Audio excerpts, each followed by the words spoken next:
Eu com tudo? Na Aromas da Pizza, você mata a tua fome e ainda economiza de verdade. Se liga nessas ofertas. 2 pizzas grandes por apenas R$ 83,90. Ou a nossa Big por só R$ 54. E o combo completo por apenas R$ 89,90. Aromas da Pizza. O melhor custo-benefício da região. Peça já a sua.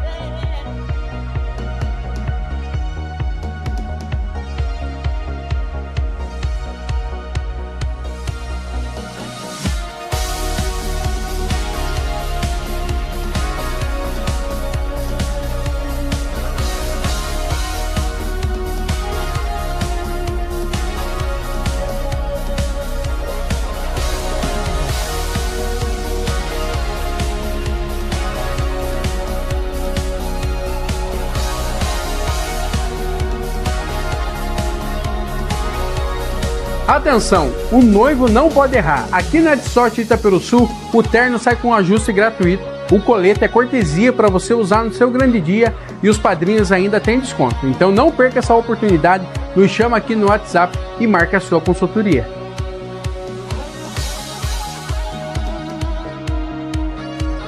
Vem comigo dar um tour pela parte dos temperos aqui na loja Produtos Naturais Cardoso. Aqui você encontra vários tipos de tempero como curry, caldo de bacon, caldo de galinha, caldo de legumes, fumaça em pó, creme de cebola, tempero para carne, tempero Ana Maria Braga, cominho em grão, tempero para peixe, mostarda em pó, Edu Guedes, lemon pepper, açafrão, alho frito, lemon e ervas finas, malagueta moída, tempero para arroz e frango, cebola em pó, tempero baiano, pimenta calabresa, louro em pó, alho triturado, cebola em flocos, alho granulado, páprica defumada, páprica doce, tomate seco, colorau, páprica picante, alho em pó, coentro, pimentão em flocos, pimentão em grão, cominho, tomilho, tempero sírio, cebola e alho salsa, cebolinha,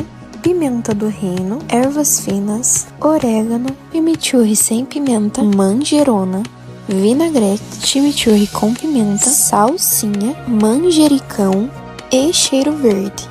Aqui você encontra também pacotes de temperos de 1 kg. E ao chegar à loja, você se depara com as bancadas cheias de temperos já pesadas e precificadas. Mas se você preferir, a gente pesa na hora para você. Vem conhecer nossa loja Produtos Naturais Cardoso. Vamos desvendar 3 mitos da contabilidade que te impedem de crescer? Contabilidade é só para empresa grande. Qualquer negócio, de MEI a grandes empresas, precisa de uma boa gestão financeira e apoio contábil. O contador só serve para pagar impostos. O contador é seu parceiro estratégico. Ele te ajuda a planejar, organizar e lucrar mais. O serviço de contador é caro. Ignorar a contabilidade pode te custar muito mais. Nós te ajudamos a otimizar o seu dinheiro. Descomplicar a sua vida financeira é o nosso objetivo. Não caia em mitos.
Na Ju Veículos você encontra o carro dos seus sonhos.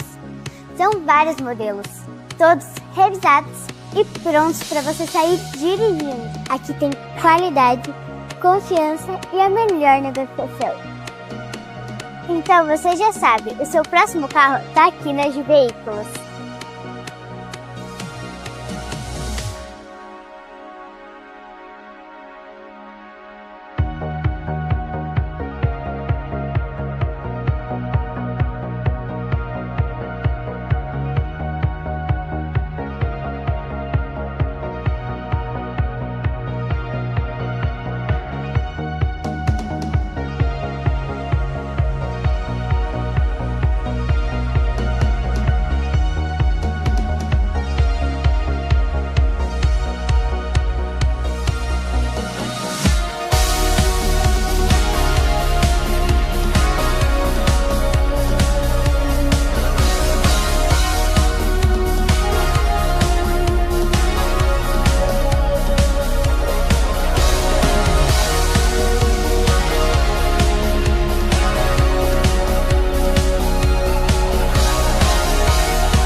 Você sabe como é difícil achar certas coisas na cidade, né? Por isso, a Agromaster trabalha com uma variedade feita para facilitar a sua vida.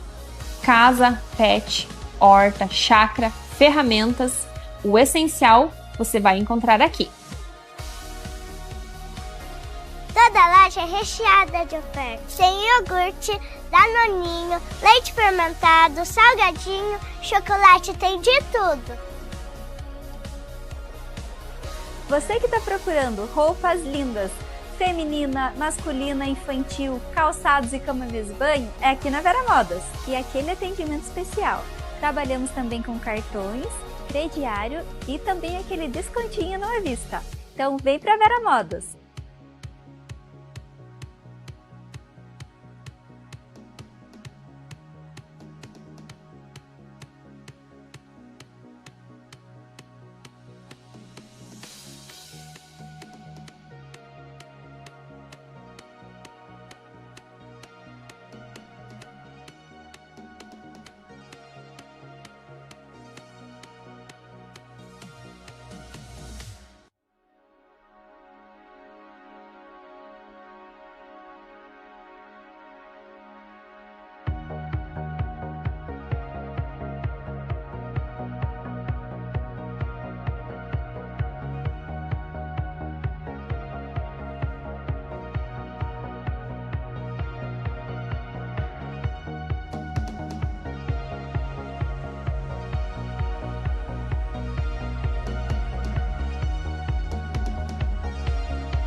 Meus queridos e amados amigos, boa tarde a todos. Estamos aqui mais uma vez para mais um É Graça Podcast.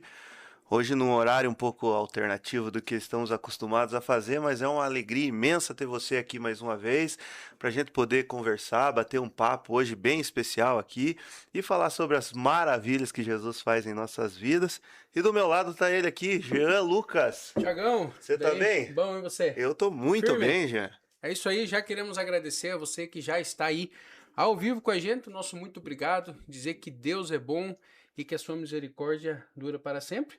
Como o Tiagão falou, hoje um horarinho diferenciado, porque o nosso convidado conseguiu nos atender com esse horário, então é uma alegria muito grande poder estar aqui fazendo esse podcast nesse horário com um pastor que aceitou o convite de bom grado, veio de longe para nos atender, então nosso muito obrigado mais uma vez a todos vocês que já estão nos acompanhando e pedir já para você compartilhar esse link, compartilhar essa live aí, porque vai ser uma tarde abençoada. Isso aí, compartilha, se inscreva no canal, tá? Estamos chegando a 100 mil inscritos, estamos pertinho de 100 mil inscritos.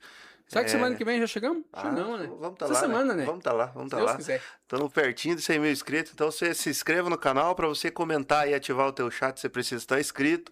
Deixa o teu like, que é importante, porque assim o YouTube vai estar recomendando para mais pessoas. E venha participar com a gente, porque a gente sempre fala, né, Jean? A gente não faz sozinho esse programa aqui, né? Não, nós precisamos de vocês e o YouTube vai levar essa live para mais pessoas, porque vai entender que o nosso conteúdo é relevante e aquilo que eu sempre falo, falar de Cristo, falar das suas maravilhas é sempre relevante, então nos ajude compartilhando essa live para que mais pessoas possam ser alcançadas, mais pessoas numa tarde como essa possam ser alcançadas por Jesus, né, Tiagão? Isso aí. Isso aí. Já quero dar as boas-vindas ao pastor Carlos Cardoso. Pastor, nosso muito obrigado por ter aceitado o convite. Obrigado por estar aqui no É Graça Podcast. É Graça Podcast. Deus abençoe, Jean. É presbítero, pastor. Então, tudo obreiro aí. quase bispo já. Bispo já aí. Glória a Deus. É Jean e Lucas, né? Já é, Thiago. Tiago. Meu Deus, olha. Deus abençoe. Obrigado pelo convite. Eu sei que vai ser uma benção. O pessoal que está chegando já compartilha. Deus vai falar conosco. Amém. Pastor, deixa eu fazer uma pergunta pra você. Você é de Joinville. Eu moro em Joinville. Moro em Joinville. E o senhor vem pra Curitiba todo mês, toda semana? Cada 15 dias. Eu venho gravar no Fábio, né? No Eu Acredito. Inclusive, o pastor esteve hoje pela manhã no Eu Acredito, a gente acompanhou um pouco, né, Thiago? Acompanhamos um pouco, né? Devido à correria ali, a gente não conseguiu assistir até o final, mas esteve pela manhã, agora já está aqui à tarde com a gente, e à noite também tem mais um compromisso. Mais um podcast. Tá corrido, hein, pastor? É que eu aproveitei e tá pra confirmar ainda uma das 9, né? Daí vai gravar 4 podcasts hoje. 4 podcasts hoje. E o senhor gosta? É bom, né? A gente sabe que hoje, infelizmente, não, felizmente, o povo está consumindo bastante podcast. E eu gosto porque edifica muito, né? Tanto quem ouve, a gente vê o feedback é muito grande. É sempre positivo, né? Sim, a gente vê que as pessoas conseguem ver o cristianismo, ver as coisas de uma forma diferente, né? E você acha que vai, esse negócio de podcast com live, internet, vai ser uma das coisas assim que mais vai alcançar vidas hoje e futuramente? Já é. Eu tô em live desde a pandemia, né? É quase que diário. Então, assim, a pandemia, ela trouxe essa dinâmica do online, né? Então, era coisa que eu me lembro, eu pregava muito contra pastores americanos que mandavam a ceia pelo correio. Que nos Estados Unidos tem, né? A pessoa pelo correio. E isso aí era 2008, 2007, já tinha. Então a pessoa recebia uma fita cassete e a ceia, tudo envelopada e tal. Fazia culto. E eu criticava. Nossa, batia com força. Aí na pandemia todo mundo ficou em casa tomando ceia online, né? A pessoa preparava, não podia ir para a igreja, né? E teve as ceias à frente da igreja. A pessoa chegava com o carro, pegava o cálice e o pão. Só que a pandemia levou eu acredito que o grande salto de podcast lá foi a pandemia, porque as pessoas ficaram com o celular na mão, não desgrudava de internet, né, consumindo, e o cérebro ativou essa área do online. E isso mudou a religião, mudou tudo. E muita gente saiu do sistema religioso também na pandemia e não voltou mais. Tem gente que até hoje não voltou pra igreja. Porque ouviu coisas que... Fica em casa e ficou, né? Porque ouviu coisas também que nunca tinha ouvido, né? E não estava preparado para essa realidade. Então, houve muita coisa que a pandemia revelou. Mas eu digo o seguinte, né? Que nem ontem, eu acredito que umas 15 almas aceitou Jesus na live minha ontem à noite. Você tá ali, a pessoa ela cai ali ao peixe e cai na rede. Caiu na rede. A tua rede tá esticada, né? Então eu tenho muito testemunho de pessoas que foram restauradas, famílias edificadas. Hoje mesmo eu fiz uma live 6 horas da manhã, que a gente tá num propósito. Eu recebi aqui, ó, tá aqui 3 testemunhos de caroço que desapareceu do corpo das pessoas. Através da live. Da live hoje de manhã, oração. Então, assim, é algo que não existia. Por exemplo, eu tô num jejum de manhã. Hoje, tinha, entre Facebook, YouTube e Instagram, tinha 400 pessoas, 6 horas da manhã. Eu faço todo mês, né? Eu faço em janeiro eu faço 21 dias de jejuns durante o mês todo mês 7 dias, e antes do fim do ano eu faço 40. E eu entro ao vivo todo dia de manhã, 6 horas da manhã. Aí a gente lê um livro, eu mando o e-book e o audiobook para as pessoas que não têm hábito de ler, e palavra e oração. Então, quer dizer, imagine hoje uma igreja ter 400 pessoas. Não, é difícil, né? Juntar 400 pessoas. Mas no online... No horário ainda, né? Nesse horário. Você tá entendendo? Então, assim, eu acredito que é um mecanismo hoje de alcance mesmo. Ô, pastor, como também tem muito veneno, né? A gente vê hoje em dia, assim, às vezes, muita crítica na questão da modernidade, assim, em função da igreja, né? Tem pessoas que não gostam de um estilo, de alguma coisa, de outra. Um é muito moderno, atualiza tecnologia e tal, mas que nem para o pastor que vive essa realidade é de uma importância muito grande, né? Sim, eu digo assim, hoje a conexão que eu tenho hoje no mundo é pela internet. Por exemplo, eu fui na Europa agora, eu tive em Luxemburgo, Suíça, Portugal, Roma, Londres, tudo na casa do seguidor. Então, assim, a única passagem que eu paguei foi Brasil, Portugal, Portugal, Brasil. Lá eles me pagaram a passagem, me hospedaram, me alimentaram. Cuidaram do senhor lá. Através da internet. Por causa desses vínculos que você gera, também... Eu digo o seguinte, né? Claro que não você cria vínculo através de jejuns, de oração, de pregação. A pessoa se identifica com você e ela acaba sendo abençoada pela tua vida, né? E de alguma forma ela quer ser grata por aquilo que aconteceu. Então, assim, é sobrenatural. A pessoa pensa, eu tô indo para os Estados Unidos, né? Quinta-feira eu vou para a América também. Eu vou pregar em igreja, mas a maioria dos dias é visitando seguidor. Pastor, e me conta uma coisa, como é que o senhor entrou nessa onda, digamos assim, de internet por causa da pandemia? Sim. Até então, em questão de seguidores, Instagram, Facebook, o senhor tinha muito? Sim. Não, no Facebook... No total, em todas as redes, assim? Não, então assim, o que acontece? Eu preguei no Gideões 2017... E a mensagem de Deus eu coloquei num canal meu lá e deixei lá. Aí em 2019 eu fui pregar em Alagoas. Aí tinha um rapaz que já trabalhava. Ele falou, pastor, o senhor tem 1000 inscritos no seu canal. Eu nem sabia, tinha 1000 inscritos lá. Isso em 2019, antes da pandemia. 2 anos depois. Aí o que acontece? Aí Facebook, em 2016, quando o Donald Trump ganhou para presidente, lá eu fiz um áudio. Quando o Trump visitou Israel, colocou a mão no Muro das Lamentações. Esse áudio viralizou o mundo. Até a ponto que um monte de pregador me mandou, rapaz, eu não aguento mais chegar a esse áudio, que é aquele que eu falo o significado do nome, quem é dono de Trump, tal. O Caio Fábio fez um vídeo falando do vídeo, o Agenor Duque colocou na televisão. Por quê? Tinha a minha voz... E eles pegaram as imagens de tudo que eu ia falando. E aí esse vídeo viralizou no Evangélicos da Ilha. E também no Eu Acredito Facebook, que já tinha 1 milhão, né? E aí também cresci muito no Facebook nessa época. Mas na pandemia acabou a agenda. Né? E aí Deus me deu o projeto Arrependa-se. Tudo na pandemia para mim foi Aí o que eu fiz na pandemia? Falei, vou pra live. Aí eu já tinha começado. Em 2019 o rapaz falou pra mim que eu tinha 1.000 inscritos. Falou, começa a fazer live que você vai ver. Eu já tinha uns 10.000 inscritos ali na pandemia. E aí explodiu na pandemia. Aí eu peguei... Aí que foi uma virada, né? Aí Deus me deu a ideia de fazer um curso. O curso do Gênesis ao Apocalipse, né? Que é o Apocalipse na veia. Eu vendi tanto curso na pandemia, pra você ter ideia, eu tive que contratar pessoas para atender. Para atender. As pessoas de compra. Só que eu vendi o curso sem ter o curso. Só na minha cabeça existia o curso. É a coisa mais doida do mundo. Então tava na minha cabeça, né? Todo o curso. Existia o projeto. É. Aí o que eu vi? Quando eu lancei o curso e explodiu, eu falei, toda segunda-feira vocês vão receber uma aula. Aí naquela semana eu gravava a aula e mandava o curso. Deu 80 horas de aula, né? Cada aula tem 2 horas de aula cada aula. Então o senhor Era tudo na hora. curso sem ter o curso. E vendi muita. A ponto que eu formei 7. Eu tenho os grupos até hoje dos alunos. Tenho feedback dos alunos. Né?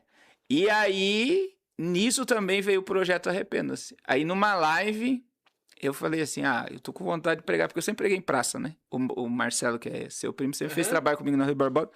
Falei, se eu tivesse uma caixa de som numa live, eu falei, eu ia pregar nas ruas. Aí uma irmã me ligou e falou, pastor, passa seu endereço. Aí a irmã Eliane e o irmão Milton, lá de Itapeva, São Paulo. Eles são meus amigos até hoje. E aí ela ligou pra mim e falou, pastor, eu tô mandando a caixa e manda a sua conta. Ela me mandou R$5.000 de oferta e a caixa. Aí que começou o milagre. Aí eu pensei, eu morava em São Paulo na época. Eu mudei pra Santa Catarina em 2020. Eu falei, preguei na Avenida Paulista com a caixa, daí eu vim para Osasco, que eu morava em Osasco. Aí veio no meu coração, vou viajar o Brasil inteiro. Vou em todos os estados. Aí eu liguei pro cantor lá de Camargo, aqui de Curitiba. Eu falei, você topa viajar comigo? Aí ele falou, top. Aí eu fui, comecei Rio Grande do Sul, Santa Catarina, Paraná e fui subindo. São Paulo, Rio. Aí eu subi todo o Nordeste de carro, desci pelo Piauí, vim, e depois eu fui pro lado do Norte. Eu fui nos 27 estados, na pandemia. Aí imagine, eu tava gravando o curso, fazendo live. Meu Deus. E viajando. Tudo no online. Tudo no Era online, 24, claro, eu tava indo, mas todo mundo acompanhando. Que foi quando eu fui no Bolsonaro a primeira vez, bem na pandemia lá, né, que a gente teve no Bolsonaro lá. E aí... Deus abriu as portas.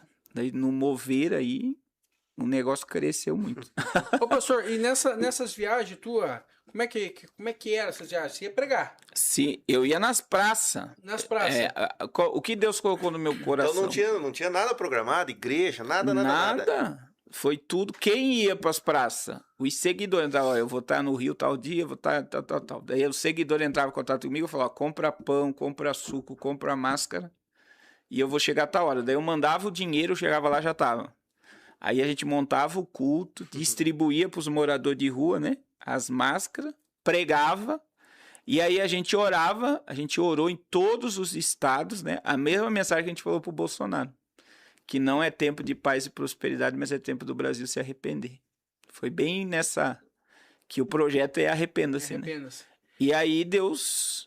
Foi sobrenatural. E desses estados, dessas viagens, o que o senhor lembra, assim, que foi marcante desses estados? Tem o testemunho do Recife, né? A gente começou o culto, não tinha ninguém. Tinha um morador de rua dormindo, assim, não tinha ninguém. Aí eu falei, liga a câmera aí, vamos... A minha esposa tava eu, minha esposa e o Alad.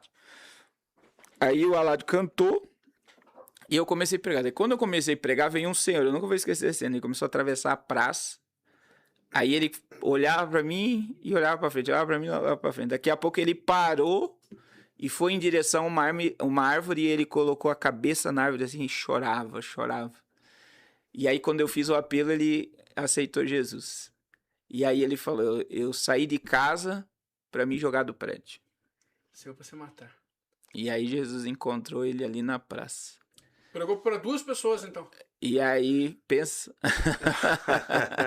Mas já valeu a pena toda a viagem. Valeu toda a viagem. Né? Aí teve também em Goiânia, tava eu e o Alad em Goiânia, e não tinha ninguém também. E a gente marcou uma praça, daí não foi ninguém.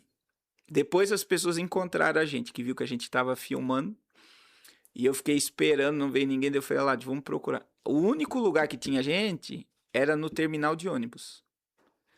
Aí a gente parou o carro, falei, vamos ligar aqui, o som virado pro terminal, o pessoal que tá no ponto vai ouvir alguma coisa.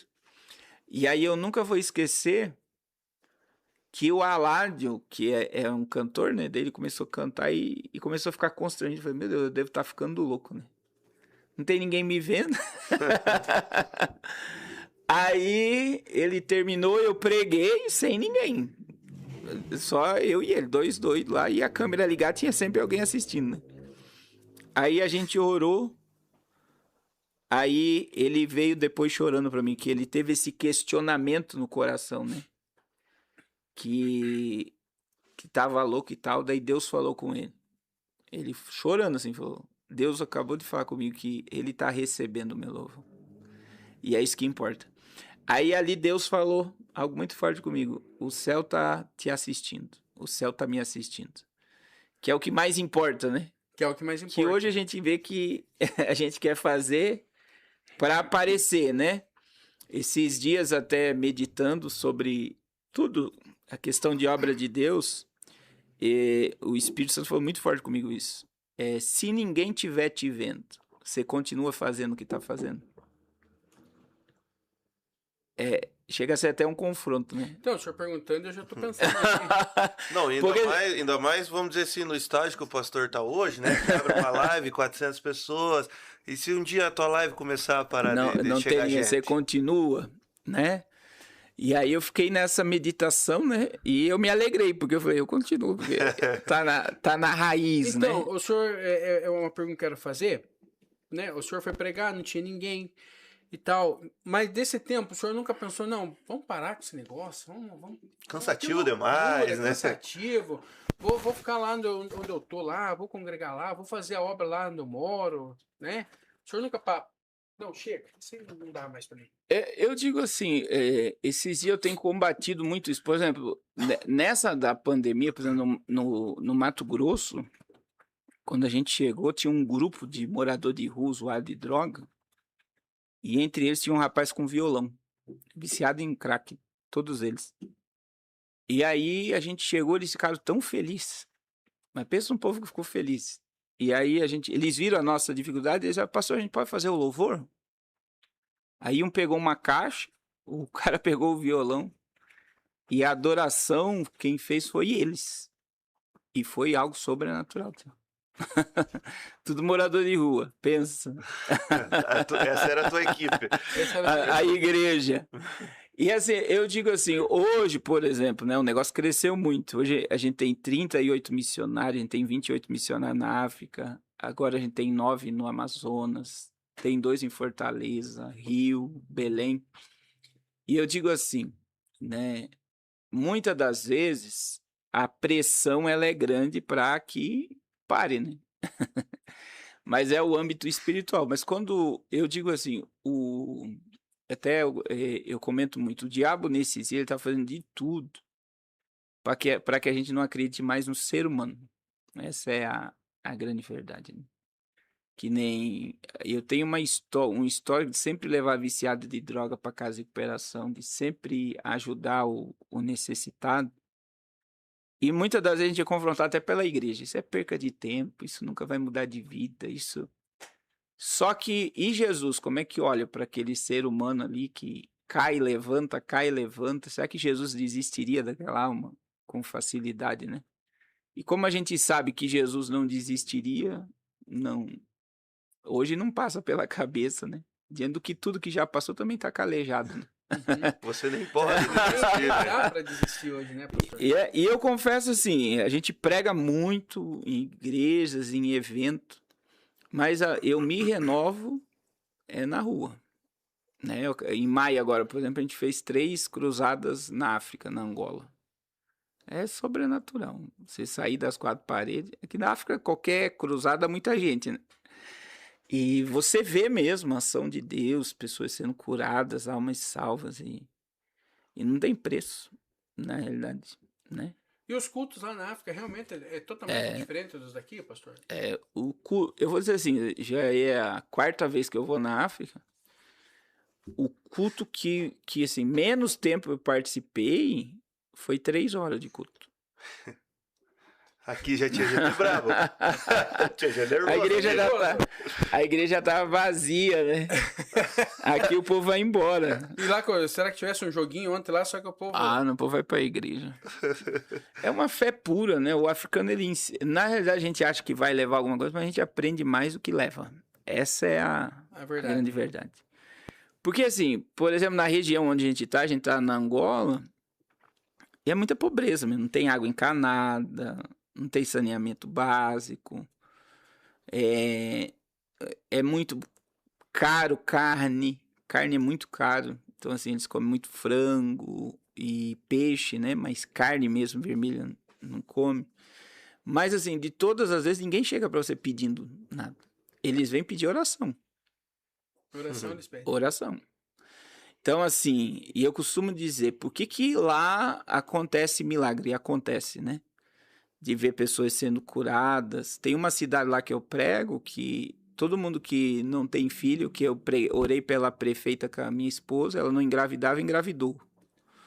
Eu já apresentei que a mãe colocou o nome, que é outra já que engravidou também. Agora eu chego lá, todo mundo que não gera...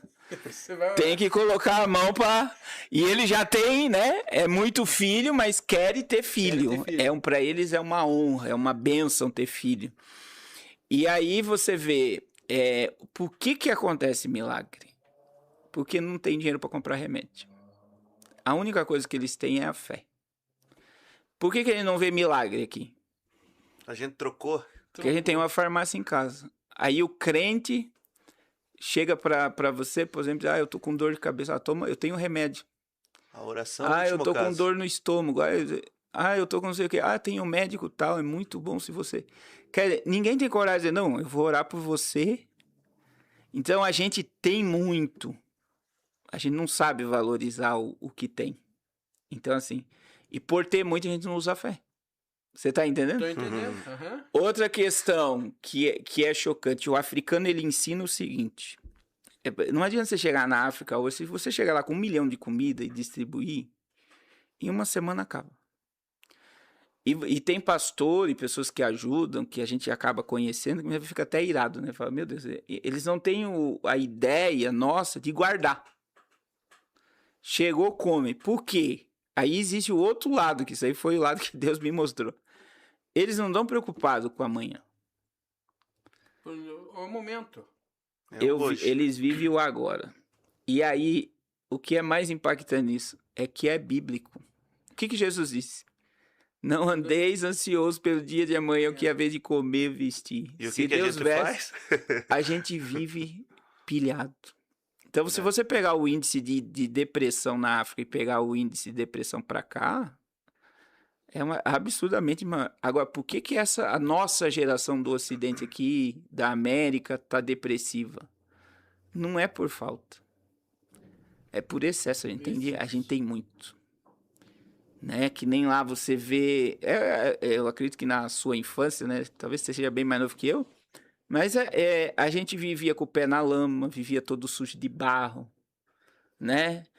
Inventava aviãozinho, inventava... E lá é a mesma coisa. As crianças na África, por exemplo, eu levei material escolar e a gente pegou as caixas de caneta e começou a jogar pro lado de fora, né? Não era o lixo, mas a gente tava colocando fora porque depois ia jogar no lixo. Aí as crianças foram lá e pegaram todas aquelas caixinhas e aquelas caixinhas viraram carrinho, viraram caminhão. Tá entendendo? Uhum. Furaram, pegaram tampinha de garrafa e fizeram a rodinha, amarraram um no outro e ali virou um caminhão, virou um carrinho. O patinete deles é de madeira, até a roda de madeira. Quer dizer, eles criam. Eu acho um prejuízo hoje, por exemplo, a Starlink tá para chegar lá. É um prejuízo. Porque vai tirar a vida. E aqui é o que está acontecendo no nosso ambiente. A criança hoje não quer mais sair de casa, não quer colocar o pé no chão, não quer jogar bola, não quer... Tem excesso dos pais também, cuidado. Eu estava conversando ontem, eu estava conversando com a minha irmã, que a gente estava falando que dessas doenças raras que está tendo, né? Que antigamente era muito difícil falar numa doença rara. E hoje em dia são muitas pessoas, muitas crianças com essas doenças raras. E eu falando que no meu tempo, quando eu brincava, que era descalço, que o senhor falando, descalço, eu pisei em prego, enferrujado, não foi 1 e 2 vezes, nunca me deu nada. Vai hoje uma criança pisar num prego. Sim. Não tem imunidade. Não tem imunidade. Não tem imunidade. E lá eles têm demais, tá? Você vê pela Covid também, o índice de morte foi bem menor. Né? Bem menor. Então, assim, e aí entra, que é o choque da realidade da comida também. É outra. Por exemplo, quando eu chego da África, eu demoro 1 semana para conseguir comer, porque daí você lembra, né, como é feito, o quanto que eles têm, né, que... Eu digo assim, não passam fome, mas não tem o que a gente tem, entendeu? Então, qual é o grande problema nosso hoje? Por exemplo, hoje você vai num shopping comer, você fica perdido, porque tem tanta opção. Você não sabe nem o que comer. Você não sabe, entendeu?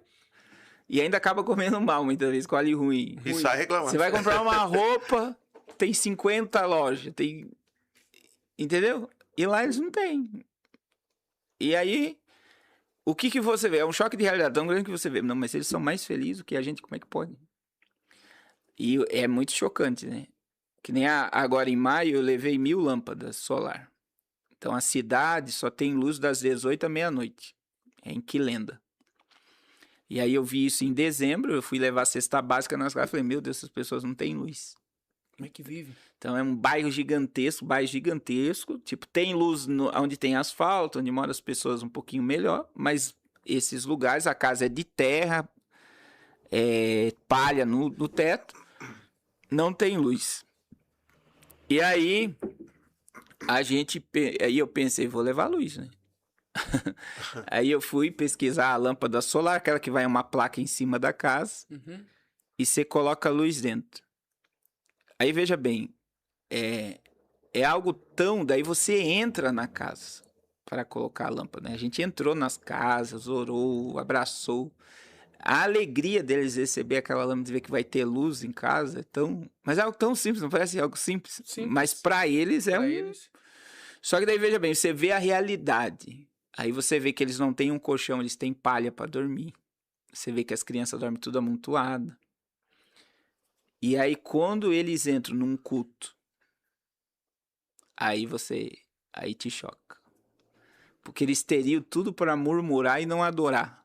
Mas é uma adoração pura que te constrange. Você fica constrangido. Você fala, meu Deus. Ô, pastor, psicologicamente, como que o senhor fica quando agora o senhor está indo meio direto, né? Sim. Mas a tua primeira visita, o senhor consegue lembrar? Psicologicamente? Sim. Voltou muito abalado. Não, lá mesmo.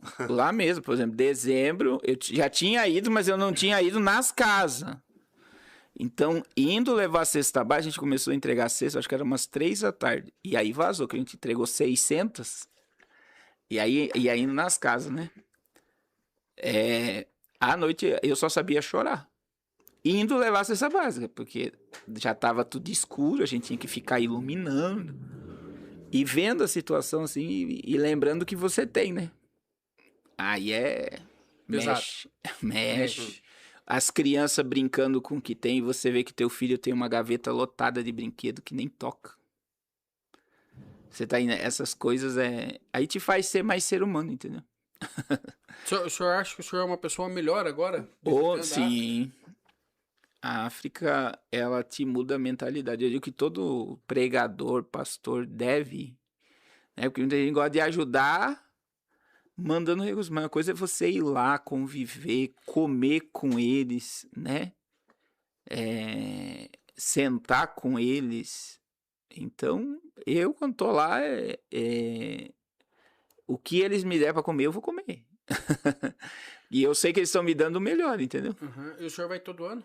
Todo ano. Eu vou em dezembro, que eu levo os brinquedos, levo comida, e em maio eu faço cruzada. Entendi. E essa de maio o senhor fica? 15 dias. 15 dias. Em dezembro eu fico de 8 a 10. Ô pastor, e aqui às vezes a gente vê vindo nas nossas igrejas assim, as pessoas em busca de uma esperança, né? vão ali, o cara tá lascado na vida, vamos dizer assim. Ele vem para nossa igreja em busca da esperança que Jesus dá, que pode dar as coisas para eles. Mas lá o pensamento é diferente, daí no caso? Sim, É adoração 100% apenas. Você vê assim, eles querem um futuro melhor, querem uma vida melhor, né? E entra nessa questão de ter muito filho. Então, assim, a adoração é diferente, a pregação é diferente, né? Eles pregam milagre, pregam Jesus. Só que por que tem muito filho? Essa ideia a gente tinha, que os nossos avós tinham lá 10 filhos, 15 filhos, que era o quê? Algum vai vingar ou o filho vai me ajudar na tarefa de casa. Os homens vão trabalhar comigo, as mulheres vão ajudar em casa. Hoje, qual é a nossa mentalidade aqui? Filho é caro. A primeira coisa, você vai não, filho é muito caro. Dá trabalho. E não é. Olha só, a mentalidade deles, quando não, filho é uma bênção e eles acreditam que um filho pode, por exemplo, sair para a Europa, estudar, ser alguém, entendeu? Uhum. Eles têm essa mentalidade ainda, né? Teve até o problema da Universal lá, teve um racha da Universal na Angola, foi porque o bispo queria fazer vasectomia nos pastores. E aí os pastores se revoltaram. Que para eles filho é uma benção. Tipo assim, você tá tirando a minha benção. Eu quero ter filho. Que é de graça ainda. A gente não tá falando nada, porque todos os pastores da Universal pode ter no máximo um filho, né? E tem que fazer vasectomia. Então, é obrigatório. Então, assim, lá eles quiseram mudar a cultura e se encontraram um paredão, tá? Que deu racha na igreja. Então, assim, fecharam, deu perseguição, teve um monte de coisa que aconteceu. Mas, filho é bênção. Para ele, na mente deles, filho é bênção. Então, eles não estão preocupados com a pobreza, com a simplicidade. Eles querem ter filho. E não tem Bolsa Família. Que é algo bom a gente deixar muito claro. Porque muitas vezes a gente faz missão na África, o povo fica, mas eu tanto lugar no Brasil. Mas no Brasil tem Bolsa Família. E lá eles não têm. Então, assim... Não tem recurso nenhum.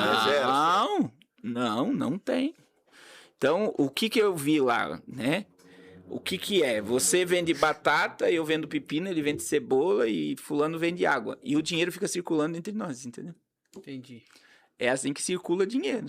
Então, todo mundo sai pra guerra, entendeu? Vende uma coisinha aqui, come hoje... Aí vai no rio ali, pesca, lá tem banhado de rio e mar, né? Então tem. O dinheiro gira ali, mas eles ter uma ajuda do governo não existe. Que mundo oposto, né? Totalmente diferente de tudo, e aí, né? Assim, quando você vai, por exemplo, eu estive em Londres, aí eu visitei o palácio do rei Charles lá, né? Aí tem o lado que o rei mora e existe o palácio. Aí você entra num ambiente daquele, tudo que reluz é ouro, né? Tudo que reluz é ouro. É ouro maciço. Aí você vê as obras de arte, você vê tudo que existe dentro do palácio. E aí você vê que tem vários palácios, eu fui lá no outro, os portões, aí você vê o Big Ben, que é ouro maciço, aquele relógio. E aí você fica imaginando, meu Deus, se eles derretessem isso, daria para fazer o saneamento básico e acabava com a miséria. Aí se você vê que a guerra da Ucrânia com a Rússia já gastou trilhão, né? Já saiu do bi. Do bi. Então, assim, acabaria com a fome. Então, assim, você vê que não é algo que está na mente de quem governa acabar com a fome da África. A ideia é manter o povo daquela... Entendeu como é que é? E por quê? Porque é uma forma de manter as pessoas domesticadas. Né? Dependente deles. E quando você estuda sobre isso, as pessoas acham que tudo é teoria da conspiração. Mas a prisão de El Salvador provou isso. Qual é? O presidente de El Salvador não dá carne, não dá proteína para preso. Para preso, né? Uhum. Porque vai domesticar eles. Então, por que essa geração lá não tem acesso à carne, por exemplo? Domesticar. Então, é uma, entre aspas, né? É escravidão livre, né? Então, é muito cruel quando você vê que existem coisas na África. Por exemplo, onde é descartado todas as baterias de lítio de carro elétrico? É lá? aonde é feito experimentos de imunizantes antes de aplicar ela. Lá. Então é como se fosse um laboratório. São cobaias. Essa é a... Entendeu? É cruel demais, né? É cruel demais. Um povo feliz, um povo alegre, um povo guerreiro. As mulheres é constante, porque a cultura também africana, ela é meio indígena, né? Quem já teve... Que na tribo, quem trabalha é mulher. E na Angola também. Então, por exemplo, se saiu distribuir cesta básica, quem carrega peso? É as mulheres. Elas colocam na cabeça e vai tirar. Elas ficam bravas. É cultural, você tem que aprender a respeitar, que vai dar uma raiva. Um monte de marmanjo, você fica olhando assim, e as mulheres carregando peso. O pastor vai fazer trabalho de quem carrega a cadeira, tudo. Tem homens que ajudam, mas a maioria é mulher. As mamas que chamam, e são muito guerreiras. Ô, pastor, e aqui é falado sobre a religião também deles, né? Porque aqui a gente trata as outras religiões como de matriz africana, mas lá o cristianismo é muito forte, né? É o mais forte, eu acho. Sim, é muito forte. Mas a religião é muito forte, tá? Também a bruxaria. Eu descobri agora, indo na África, algo muito forte. Os bruxos, eles vendem um pó e é vendido nas feiras. Então, por exemplo, você quer matar alguém, você vai e joga o pó na frente da casa da pessoa. E se a pessoa passar, só crente que não morre. Isso quem me falou foi um crente de verdade. Se foi um crente sapecado. E esse pó é barato, que lá seria 500 kwanza. É tipo 50 centavos. Não é uma coisa, entendeu? Olha o nível da maldade. E aqui, quando a gente fala de religião de matriz africana aqui, existe muita oferenda, essas coisas. Lá não existe. Lá é morte mesmo. Se eles marcar, E tem comercial na TV, cultuando uma entidade, que é cultural, né? E aí existe coisa pesada. Mas daí como que fica a recepção para vocês que chegam lá? Então... Nessa cruzada não, mas na passada, do ano passado, enquanto eu tava pregando, eles fecharam como é que fala? Uma viela invocando o demônio. E gritando e tal, enquanto eu tava pregando. E eles não gostam, né? Agora a esposa do pastor Luiz, que é lá de Quilenda, que é uma região que a gente faz, ela falou que os bruxos não gostam, que levem coisas para as pessoas e que ajudem as pessoas. E aí você vê que existe uma legalidade espiritual também para manter aquele povo na miséria. Brasil, Maranhão é o estado mais pobre do Brasil. E existe muito satanismo e bruxaria no Maranhão. No Maranhão. E as áreas que mais tem miséria é onde mais tem terreiro e onde tem mais invocação de demônio. Porque demônio se alimenta da pobreza e da miséria. Né? Da sujeira, né, pastor? E da sujeira. Pastor, mas hoje em dia parece que mudou. Esse negócio do satanismo, da bruxaria, parece que tá mais escancarado.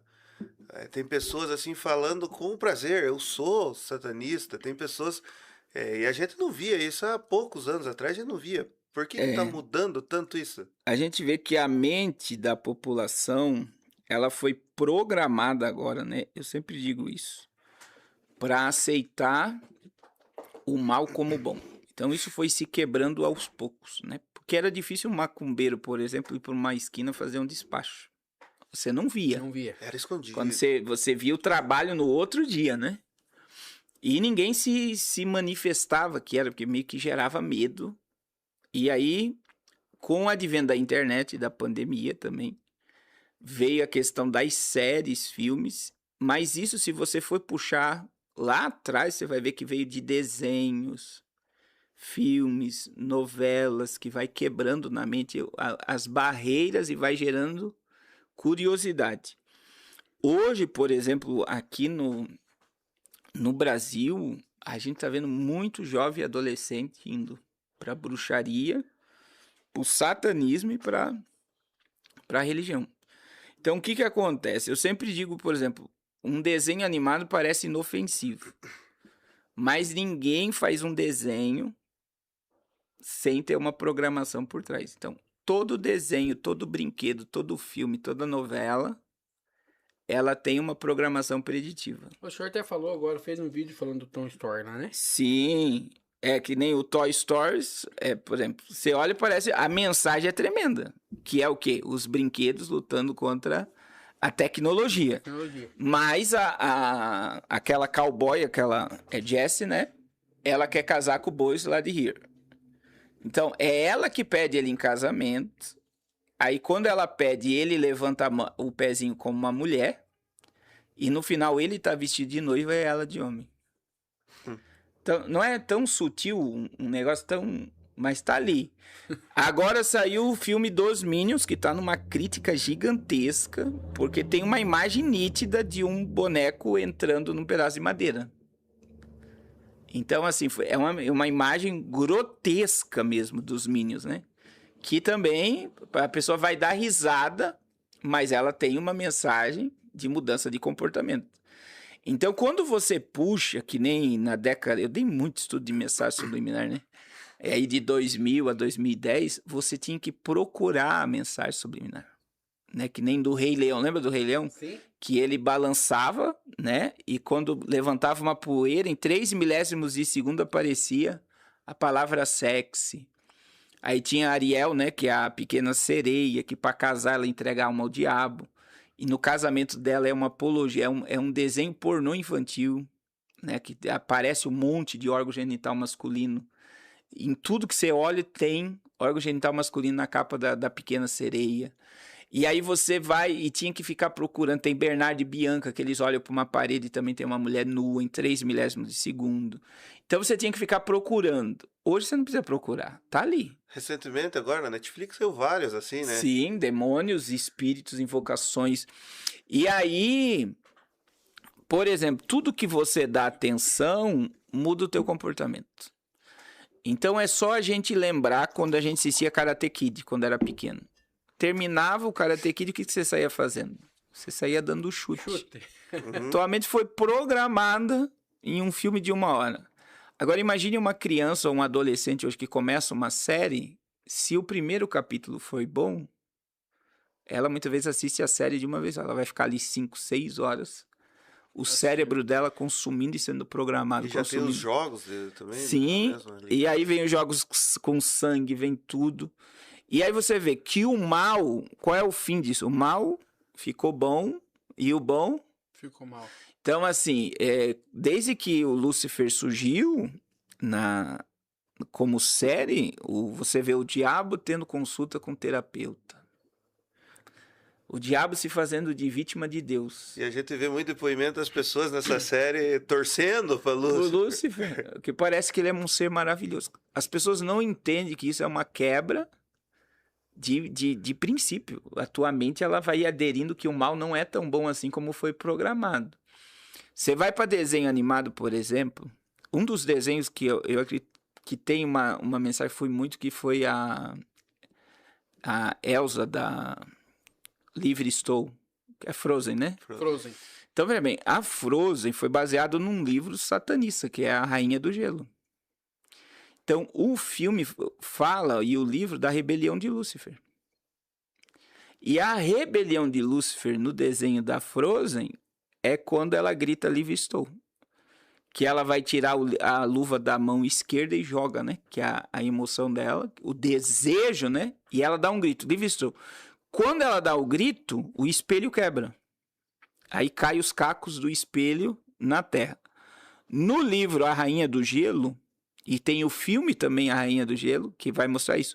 Quando as pessoas olham para o espelho, elas enxergam o demônio que está dentro dela. Então, a rebelião de Lúcifer acontece exatamente no grito do livre estou. Então, quer dizer, é um desenho satanista.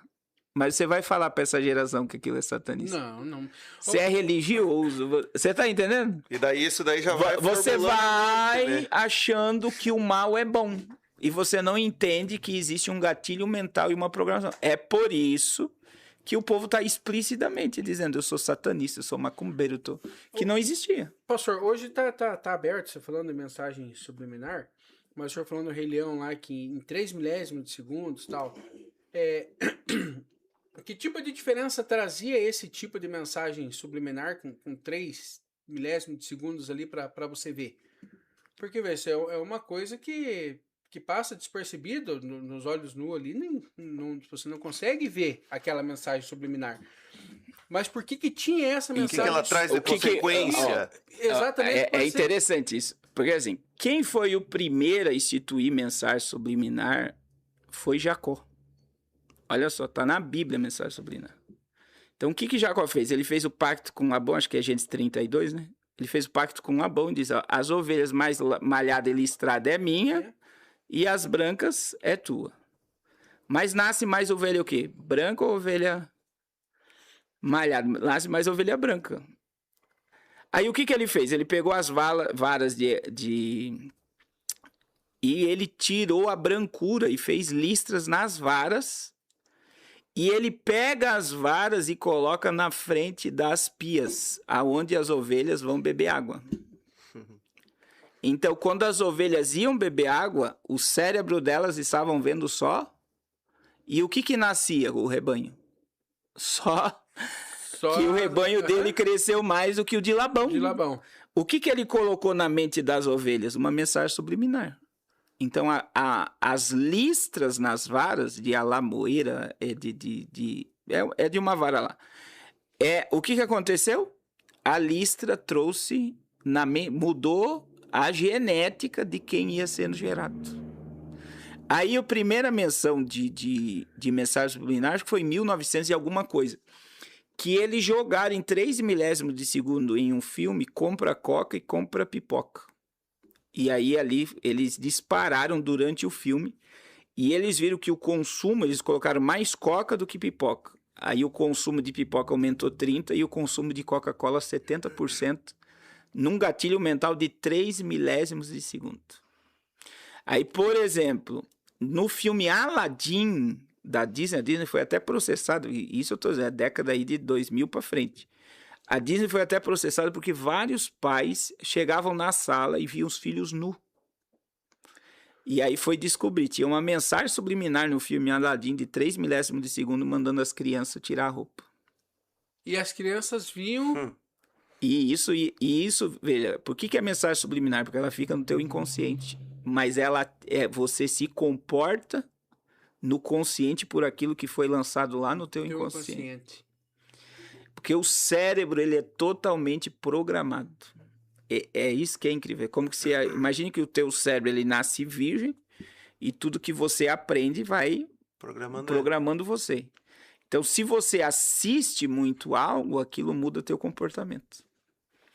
Então, hoje, como o mal está sendo... Eu falei, né, da Elsa, daí quando você pega meu malvado favorito, por exemplo, existe malvado bom?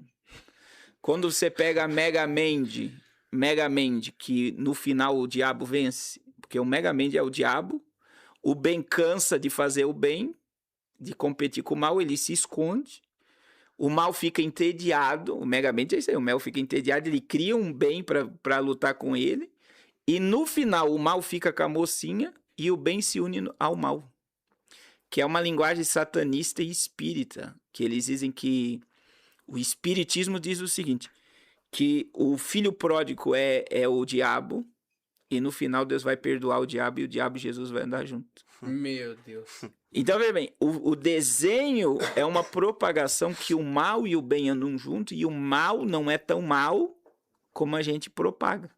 E aí a mente dessa geração, ela está mais propensa a entender que o mal não é mal, e o bem é mal. Ô pastor, é uma inversão de valores. Quem é um pouco mais velho, assim, não tem um pouco de culpa nisso? Porque, vamos dizer assim, a mensagem subliminar, por exemplo, esse tipo de coisa, sempre foi levada até em forma de piada. Coca-Cola, a Xuxa, entendeu? Uns outros bonecos que vêm ali, tipo Hello Kitty. Sempre foi levado de uma forma de piada. E agora que a gente consegue estudar um pouco mais, conversar um pouco mais, como um podcast desse, a pessoa está assistindo, já abre um pouco mais a mente, né? Aí parece que já ficou um pouco tarde.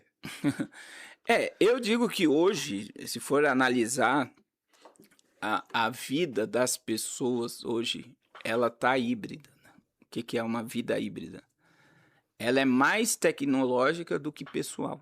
Então, assim, tudo que acontece quando a gente desperta tarde demais. Então, por exemplo, a fábrica da Samsung na Coreia do Norte está entrou em greve esses dias. Por quê? Porque os robôs estão tomando o emprego. A Alemanha, ela vai despedir até 2030 100 mil funcionários, que é a Volks, a segunda maior montadora de carro do mundo. Quem que vai substituir os humanos? As máquinas. Se você pegar a Amazon, Mercado Livre, já passa de 1 milhão que foi mandado embora de pessoas. Por quê? Porque a IA programa, faz, os robôs pegam a embalagem, distribui. Faz tudo, né? Então acabou. E agora, do nada, começa, né, um discurso, tá havendo alguns discursos para a humanidade destruir a IA, se voltar contra a IA. Tarde demais. A geração de 2011 para cá, ela já nasce conectada. Que nós estávamos bem na entrada ali do 3G. Que já era uma... Sim, a gente já tinha acabado de sair, o Orkut já estava sepultado, o Facebook, o MSN já tinha sido sepultado, já começou, né? Aí já veio o WhatsApp, aí começa todo um... Então, assim, e aí vem... Se você for analisar psicologicamente, uma criança nunca deveria se colocar uma tela na frente dela. Então, o que está acontecendo hoje? Que eu acho que é pior do que mensagem subliminar, né? Essa questão híbrida é o seguinte, parece que está sendo roubado dessa geração a espiritualidade. Não tem espiritualidade. E sentimento humano. Então, hoje você pega um adolescente, um jovem, ele não consegue dialogar. Você tenta conversar muitas das vezes, claro que não é geral, mas não tem verbalização. Não é a realidade. Você consegue conversar pelo WhatsApp. Sim. Ele consegue conversar com você por máquina. Agora, se for pessoalmente, ele não consegue olhar no teu olho. E aí, se você for analisar para uma criança, um adolescente, um jovem, tudo que gera reunião de família, culto, que vai deter muita atenção dele fora da tecnologia, já é entediante. Então, por exemplo, curso da Hotmart hoje. Pode pegar qualquer curso que você comprar na Hotmart, no máximo de tempo de aula é 27 minutos. Se passar disso. Por quê? Ninguém consegue focar mais que 20 minutos em um assunto. Já é comprovado. Os próprios vídeos curtos aí provam isso, né? Então, é esse o problema. Então, a gente tá tão viciado em dopamina que a gente não consegue mais se concentrar em algo que é importante. Você vive no curto. Acelerou o áudio, né, do WhatsApp. Então, o que aconteceu com essa geração inteira? O relacionamento real, ele já foi diluído. Então, qual é a visão de uma família hoje? O pai no sofá com o celular, a mãe no quarto com o celular e o filho no outro quarto. No computador. No computador jogando ou com o celular. Cada um tá vivendo o seu mundo e ninguém vive o mundo de ninguém. Então, quer dizer, o que era para ter sentimento, relacionamento, risada, abraço, não existe mais. Por quê? Porque o virtual é muito mais interessante do que a vida real.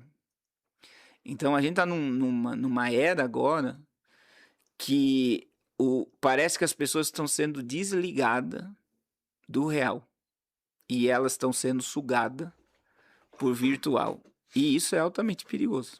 E aí vem tudo o que está acontecendo, né? Doença, aceleração, suicídio. Depressão. Ô, pastor, mas isso daí a gente pode colocar como o fim dos tempos já? Volta de Jesus tá aí já? Sim. Por causa do aumento de tudo isso que está acontecendo? Tecnologicamente falando. Sim, Daniel 12:4, né? Que nos últimos dias a ciência iria se multiplicar. E eu estou vendo, Jean e Tiago, né? Isso. Jean e Tiago, que há uma intervenção divina pelo juízo e pelo arrebatamento, porque os homens estão indo longe demais. Então, assim, muita gente não sabe o poder que existe sobre nós na tecnologia. Então, eu vou dar um exemplo. Você usa o ChatGPT. E aí você acha que ChatGPT é uma ferramenta simples. Então imagine que um pai no Espírito Santo, isso aconteceu agora, né? Saiu na mídia. Ele programou matar o filho de 8 anos porque não queria pagar pensão. Quem que ele consultou para matar o filho? O chat. O que o chat fez? Ele viu o risco na conversa. Ele não mandou para a polícia civil, tá? Ele mandou pro FBI. Tá, desculpa, esse é um que ele queria matar lá nos Estados Unidos? Não, ele queria matar aqui no Espírito Santo, para não pagar pensão. Mas o senhor viu que teve um nos Estados Unidos também, que ele queria ir pra lá? Sim, isso. Daí teve outro agora que achou que era Jesus, que o chat induziu que ele era uma divindade. Olha a mudança. Olha a mudança. E aí o que acontece? O pai, o que o chat fez? Ele manda pro FBI todo o print da conversa. O FBI entrou em contato com a Polícia Civil aqui no estado do Espírito Santo e a polícia foi lá e prendeu o pai. Então você vê, é uma ferramenta que está no teu celular, mas ela está sendo monitorada por quem? Não é nem pela Polícia Federal, nem pela Polícia Civil, é pelo governo americano. Então toda tecnologia hoje, ela tem um controle mundial e o fornecimento de toda essa tecnologia é a América. A Amazon está onde? A Tesla está onde? Né? A construção da Tesla está lá, mas a sede, Estados Unidos, o X, a Meta, tudo é América e Vale do Silício. Então, o que acontece? Dentro dessa perspectiva de tecnologia, vem agora, né? Donald Trump lançou a 6G.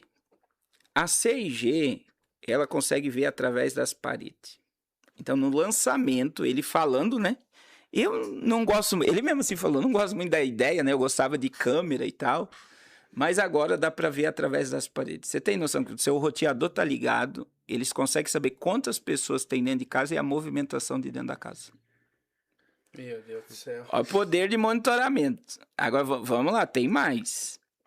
O Elon Musk, ele falou que o fone da Apple, ele consegue ler teu raciocínio, teu pensamento.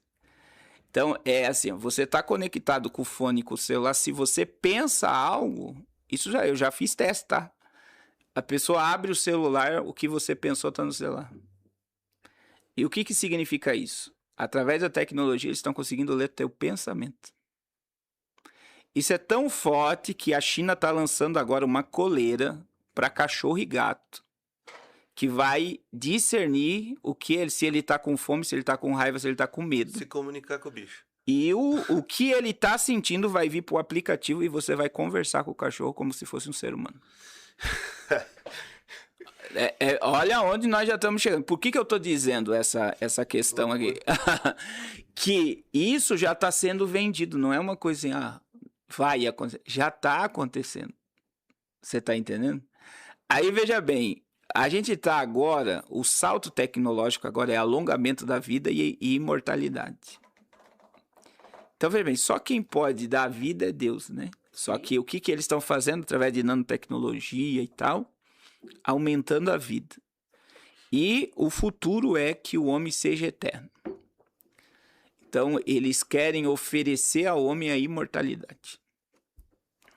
E aí que eu digo que Deus vai o quê? Então a IA é a onipresença satânica e esse salto quântico, né? Porque a tecnologia quântica, o primeiro robô quântico, para vocês terem ideia, um problema que seria resolvido em 10 mil anos, ele resolveu em 3 minutos. Então, para você entender a velocidade do computador quântico. Então, a conexão de informação hoje mundial, ela é absurda. Ela chega a ser assim assombrosa. E aí eu vejo que os próprios criadores de tudo isso, eles têm incógnitas na mente deles, né? Porque a possibilidade disso trazer um apocalipse, eles mesmos sabem que é gigantesca. Então a gente sabe que a gente está na iminência da volta de Jesus, porque tudo que é criado para um controle mundial do anticristo já está criado. Veja, vê através das paredes. Você vê, eu vou dar um exemplo aqui do Brasil. Saiu uma portaria, acho que umas 2 semanas atrás, até tem uma advogada agrícola falando sobre isso. Se você tem um poço artesiano na tua casa sem documentação, você vai ser multado. Aí ela fala, como é que eles vão saber que teu poço não tem documentação? Eles vão tirar uma foto do teu poço via satélite. Então, o que você entende com isso? Que não existe quadrante de terra que não está monitorado. Então, por exemplo, eles vão tirar a foto, tem o poço. Eles vão mandar a foto para o órgão. Se não tiver documento lá, você vai receber uma multa dentro de casa. Então, veja bem, não existe, né? Porque tem esse povo do apocalipse dizendo, não, a gente tem que ir pro meio do mato, tem que criar uma vida sustentável, que vai acontecer. Aonde vai, aonde for, é encontrado, tá? Não tem hoje escapatória. Então, aonde você só encontra resposta para isso? É no sistema do anticristo. E o que fazer? O que o crente faz? Porque vamos dizer assim, hoje... Porque isso pega tudo. Vamos simular a gente aqui que tem esse podcast. A gente é dependente de uma inteligência artificial para algumas coisas, de toda essa tecnologia. A gente faz o quê, pastor? Então, o crente, é aí que entra essa questão. Porque muita gente, quando recebe essas informações, tem medo, tem pânico, tem ansiedade, né? Mas o que a Bíblia diz? Cristo em vós é a esperança. Então a gente está vendo que a palavra está se cumprindo, né? A palavra de Deus está se cumprindo. E o meu posicionamento, eu sempre digo, o crente nessa época, ele precisa ter duas coisas, que é veste branca e azeite na lamparina, né? Que as pessoas complicam isso. Isso é a coisa mais simples do mundo. Que é o quê? Consciência limpa e relacionamento com o Espírito. Porque, né, o arrebatamento não é um escapismo. O arrebatamento é uma realidade. Jesus vai vir para buscar a sua igreja.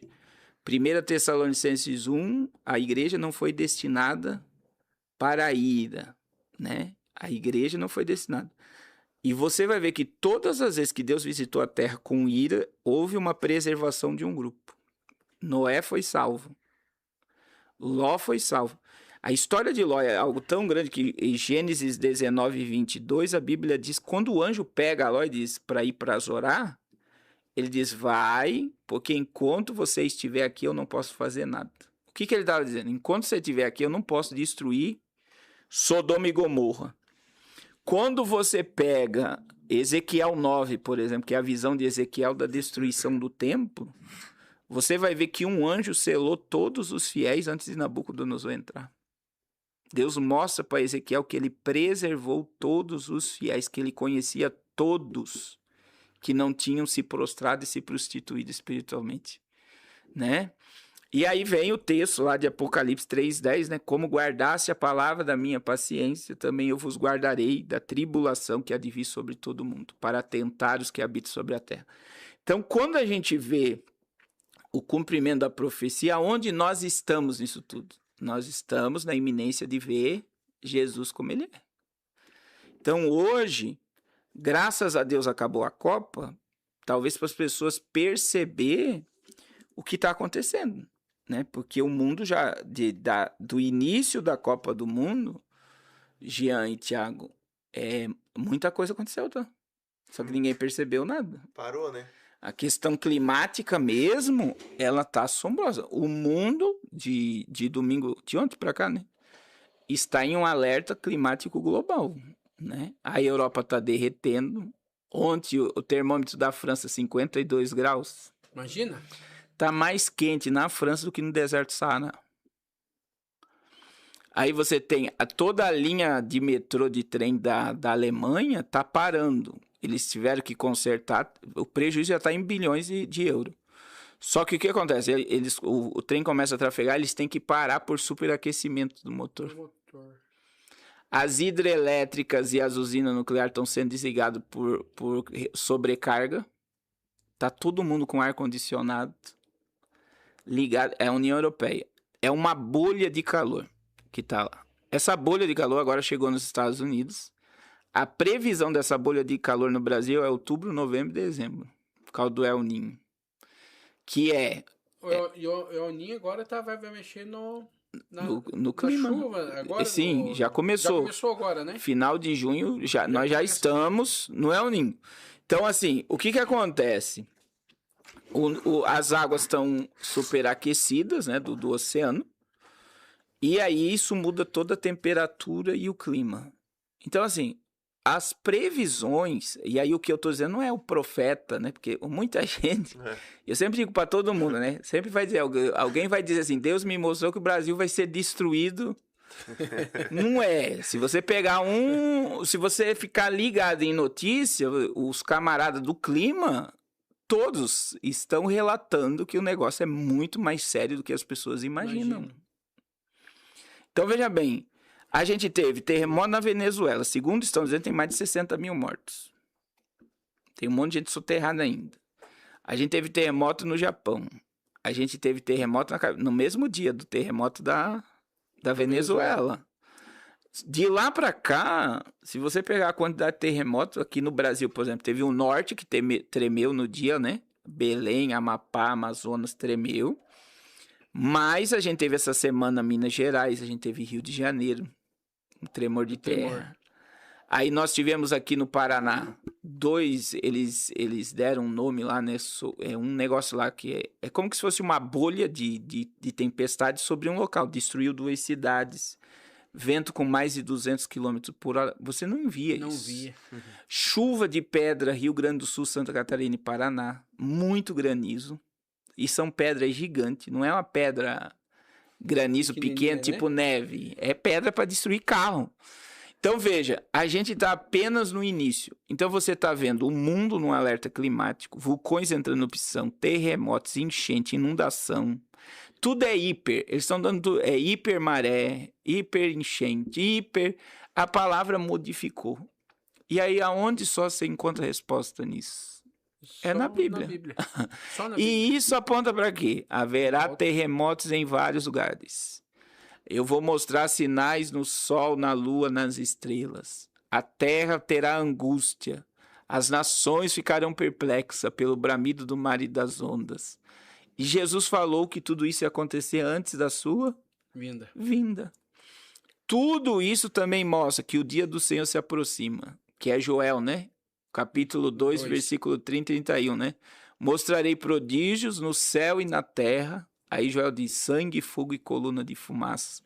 O sol se converterá em trevas e a lua em sangue antes que venha. Não é durante, é antes que venha o grande e terrível dia do Senhor.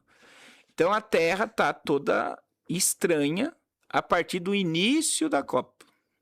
Por que ninguém está percebendo? Porque estão todos focados na Copa. Todo mundo e a Copa, ela também, a gente tá falando essas mensagens subliminares, apareceu muita coisa ali também, né? Na abertura. Sim, por exemplo, a Terra, na abertura da Copa, do vídeo da Copa do Mundo Oficial, aparece a Terra trincando, literalmente dentro de um estádio, tipo assim, abrindo. E existe uma imagem que você vê os prédios tudo meio que de lado, assim, como se fosse um terremoto. Um de cada lado. E aí você tem a abertura da Copa. Lá no México também, ela é assombrosa, aquela abertura, porque é bem na região dos Incas, dos Maias, que tinha altares de sacrifício humano. Os arqueólogos, se você estudar, já acharam milhares de crânios humanos naquela área ali. E aí eles construíram o que? O estádio Azteca. E na abertura eles colocaram o altar do sacrifício e em cima do altar eles colocaram o globo. E o pessoal vendo futebol. E nós batendo pau. É arte. Porque as pessoas hoje não enxergam o que está diante dos olhos. Você está entendendo? Então é muito complexo. Hoje, eu sempre digo assim, né? As pessoas precisam focar no que está sob seu controle. Uma coisa é real, o apocalipse está aí. Isso é real. Então assim, é tão real, Jean e Thiago, é tão real. Por exemplo, se você pegar Mark Zuckerberg, Jeff Bezos, se você pegar Sam Altman, que é o dono do ChatGPT, se você pegar Elon Musk, por exemplo, Elon Musk quer levar 1 milhão de pessoas para Marte. As pessoas, que programa maravilhoso, levar um programa de pessoas. Não, ele quer levar 1 milhão de pessoas para Marte porque ele sabe que a Terra vai colapsar. E se você pegar Bill Gates, Mark Zuckerberg, Jeff Bezos, Sam Altman, todos já têm bunker apocalíptico. O do Mark Zuckerberg saiu ano passado na Forbes. 1 bilhão e 300 milhões de dólares. É uma casa de 10 andares que ele consegue viver 10 anos sem pisar o pé aqui fora. Então, veja bem, eu preciso ser inteligente e racional nisso. Como pode as pessoas mais ricas do mundo estarem criando refúgios apocalípticos? gastando bilhões se nada vai acontecer? Se não existe. Não existe lógica. É simples, a matemática por que estão fazendo? Uma das questões é a IA, porque a IA está aos poucos ficando autônoma. Então, por exemplo, o Donald Trump bloqueou a Anthropic agora no novo modelo. Eles liberaram ela dentro de um sistema do governo em horas. Ela vasculhou todo o sistema de segurança do governo americano. E eles desligaram a IA por causa de risco nacional. Se uma IA dessa ela entra autônoma, ela pode disparar míssil sozinho contra a Rússia. Aonde você vê um insight desse? Exterminador do Futuro, quando o Arnold Schwarzenegger está dizendo, no futuro vocês vão criar IA e a IA vai lançar mísseis contra a Rússia. Aonde você vê isso? Matrix. No primeiro filme da Matrix, lá está dizendo, a criação da IA trouxe a destruição do planeta. Você vai ver que o Papa Leão teve reunião com o cara da Anthropic também, lá no Vaticano, falando que precisa com urgência ter uma regulamentação da IA. Só que quem mexe com tecnologia não quer parar. Porque o negócio é uma obsessão tão grande, porque quem tiver mais controle de IA e mais poder sobre IA é quem vai mandar no mundo. Quem vai mandar? Então tá uma guerra entre China e Estados Unidos, e a América não vai perder. Então o que eles fazem? Por mais que possa causar, vamos soltando para ver até onde vai esse negócio.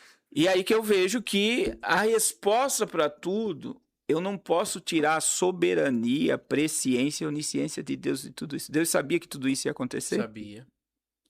Então, o que nós estamos vendo? A profecia precisa se cumprir. Quem é que Deus usa para cumprir a profecia? Não é o diabo, é os homens. Influenciado pelo diabo, mas para se cumprir o quê? O que está escrito. Se a Bíblia diz que o Apocalipse vai acontecer, vai acontecer. Só que qual é o nosso grande problema hoje? As pessoas não querem acreditar. Ô pastor, e aí... Toma uma água, pastor.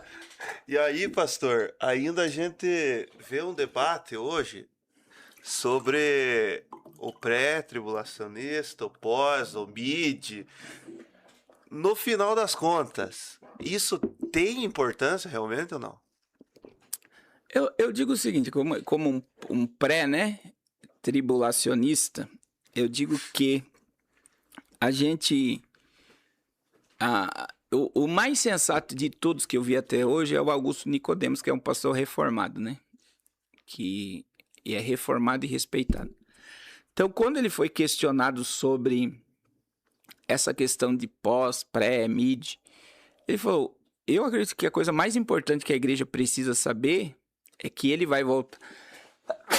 Desculpa. Que ele vai voltar e nós precisamos estar prontos para a sua vinda. Qualquer coisa fora disso pode gerar confusão. Mas eu vejo o seguinte, eu defendo muito o pré-tribulacionismo, e olha que eu já estudei muito sobre o pós-tribulacionistas, eu tenho pastores amigos meus que viraram pós-tribulacionistas, tenho, né, que acaba de sendo amigo, essa questão de você fazer uma amizade com os pós-tribulacionistas. Mas o que eu vejo, né? Porque eles acham que a doutrina do arrebatamento é uma doutrina de escapismo, e eles dizem que o arrebatamento foi criado por Margaret MacDonald em 1840, né? Então, quando você vê essa geração de 1840, você vê que nessa época, você vai ver que Lutero não escreveu o Apocalipse, ele não traduziu o Apocalipse para o alemão, e não havia uma mensagem escatológica desde a perseguição da igreja, Roma tomando a igreja e o ressurgimento da igreja pela reforma protestante. Não há mensagem de escatologia. Surge um avivamento escatológico em 1800, que foi da onde houve o racha do adventismo, né? Porque ali os fundadores adventistas, eles propagaram que Jesus iria vir aqueles dias. Aí Jesus não veio, e aí eles dizem que Jesus desceu para purificar o céu. E esta jovem, que é a Margaret MacDonald, que os reformados dizem que é a criadora do pré-tribulacionismo, que essa doutrina não existe, ela nunca pregou sobre um arrebatamento secreto, como eles colocam. Então, se você pegar a história dela, está o seguinte, ela é totalmente pós-tribulacionista. Ela diz o seguinte, que Jesus vai se revelar com um sinal no céu, olha só, e só os escolhidos verão esse sinal, e quem ver esse sinal vai ser arrebatado no final da grande tribulação. Então, é essa a visão que eles defendem com identidade. Mas a verdadeira história de Margaret MacDonald, o pastor Derby, que também pregou, daí veio o dispensacionalismo, vem Scofield, né, com a doutrina da escatologia dispensacionalista, que eu digo que é a melhor forma de você interpretar o Apocalipse, que é uma linha reta, você vê a salvação do Gênesis ao Apocalipse, tudo isso começa a ser combatido, e eu digo assim, é combatido por quê? Porque é muito simples. Então, como é muito simples e muito claro, eu quero complicar o que está... Tá simples. Tá simples. Outra questão, se você pegar o livro do Apocalipse, do capítulo 4 ao capítulo 19, né? Você não vê a igreja mais na terra. Sim. Você não tem cura, você não tem milagre, você não tem nada, salvação, né? você só tem juízo. Aonde está a igreja nesse período? Para o pós-tribulacionista, ela está selada e guardada. Outro questionamento meu com o pós-tribulacionismo é: existem ferramentas de pregação na tribulação, que é os 144 mil, as 2 testemunhas e os anjos voando com o evangelho eterno para pregar a todo povo, tribo, língua e nação. E eu sempre falo, a igreja não é suficiente.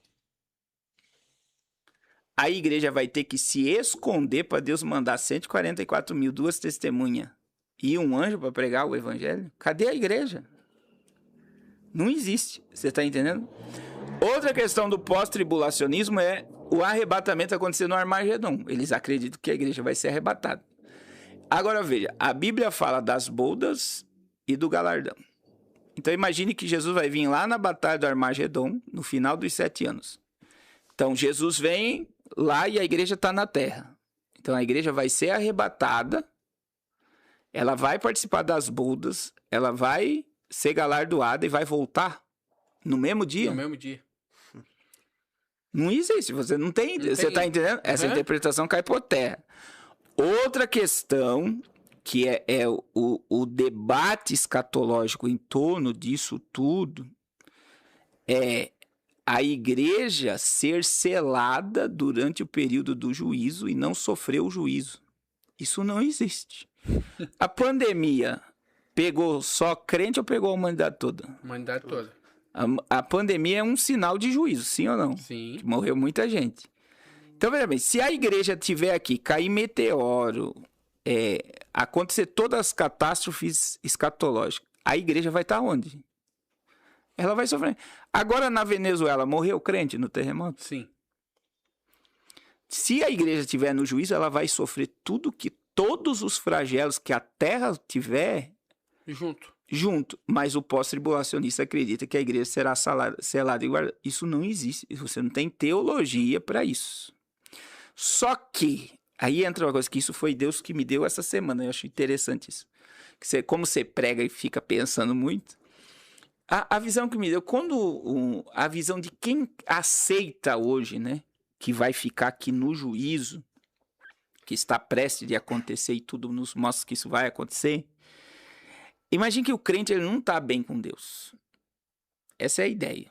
Se você prega sobre a volta de Jesus e pergunta quem aqui está preparado, quem não é hipócrita, vai falar, não vou levantar a mão. E quando você fala, tu imagina misericórdia. Eu não estou bem espiritualmente para Jesus voltar agora, certo? Sim. Então isso me faz... Imagine um pai que o filho aprontou algo. O filho não merece ser corrigido. Ele sabe que merece ser corrigido. A minha ideia hoje de crente que acha que vai ficar na grande tribulação são crentes que estão todos desconcertados e que acham que merece passar pelo juízo para ser salvo.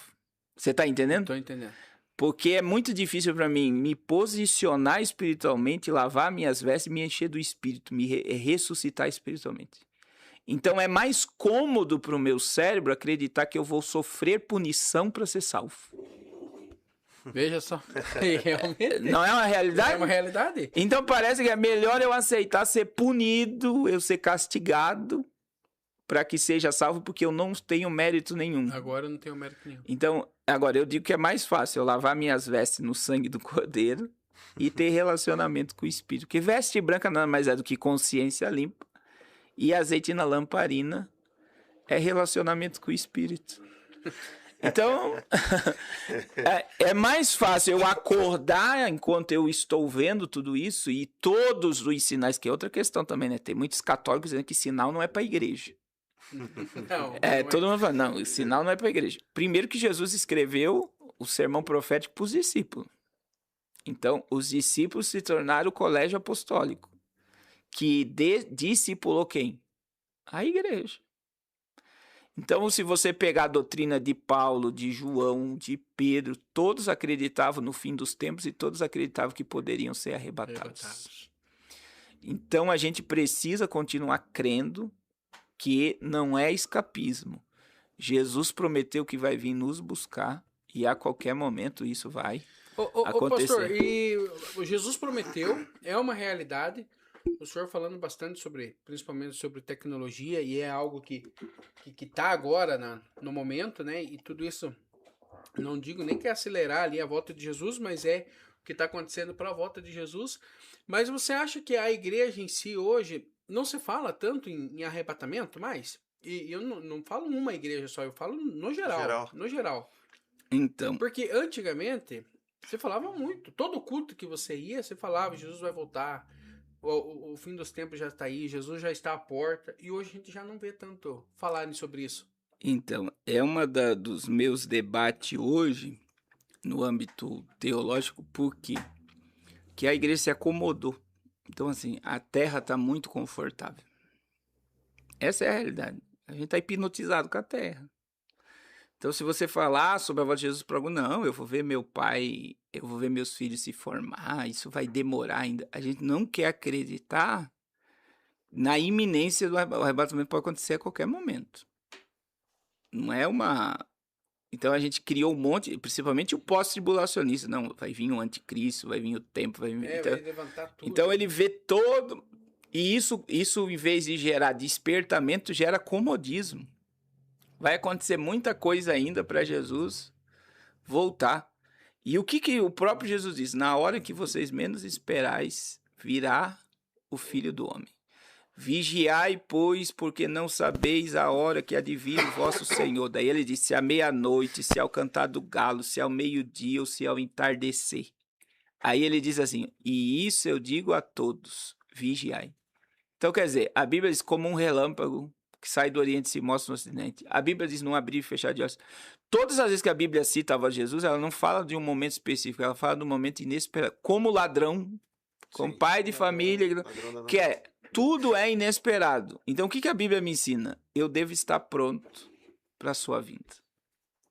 Que pode ser a qualquer momento. Então, assim, hoje, tem muitos pastores, eu digo assim, até 2010, eu preguei muito, muito mesmo. Eu tinha uma agenda, eu tenho até um blog ainda que tem minhas agendas lá. O povo tinha prazer de ouvir falar da voz de Jesus.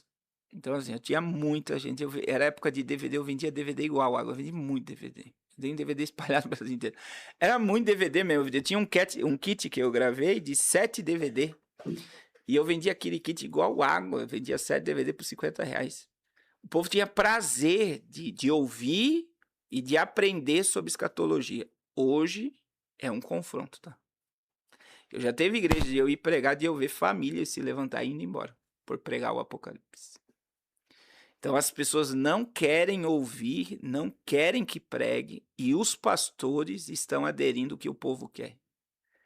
Então tocar nesse assunto... Eu preguei aqui no Paraná, não vou dizer o nome da igreja, mas eu preguei aqui esses dias.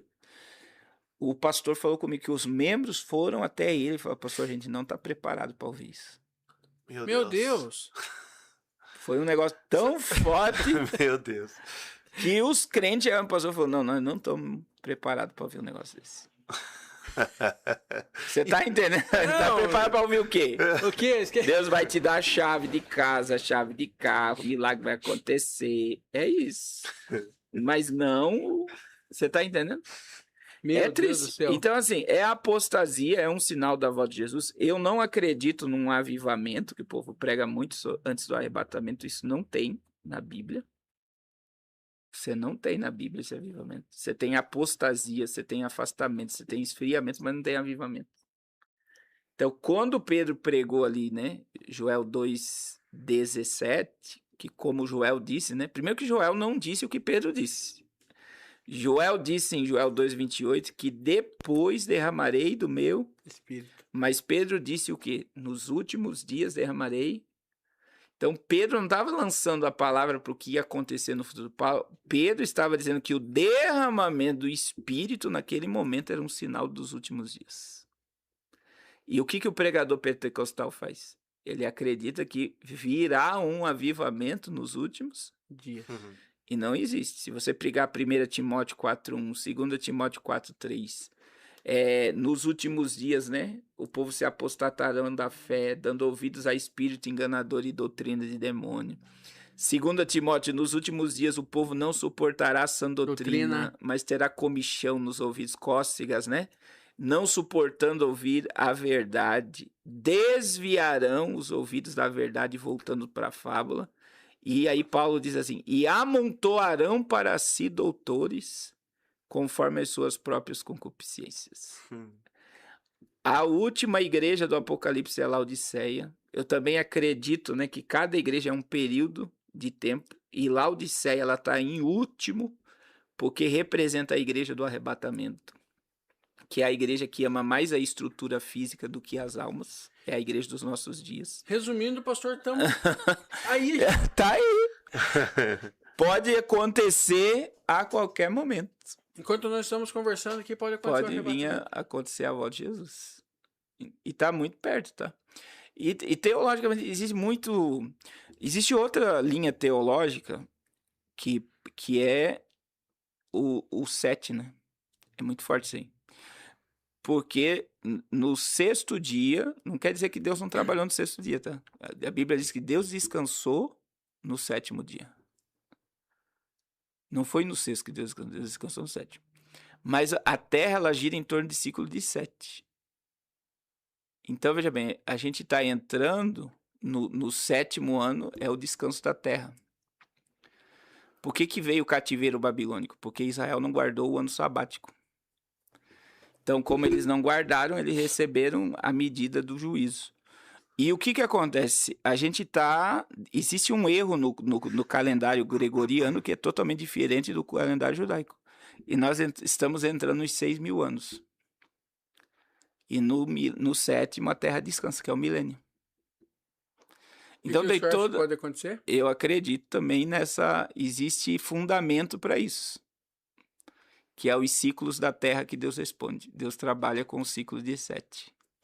Então, tudo, né? A gente está completando 6.000 anos agora. É porque existe esse buraco no calendário gregoriano. Se você for analisar de forma grossa, a gente já está passando. Nós estamos em 6.027 anos, que a gente acredita que existe 4.000 anos no antigo, e 2.000 anos, 2027 depois de Cristo. Então, nós estamos entrando no descanso da Terra, que é 1.000 anos. Meu Deus do céu. Então, O senhor vai vir né? Amém. É só marcar. Vamos ser obrigados agora, né?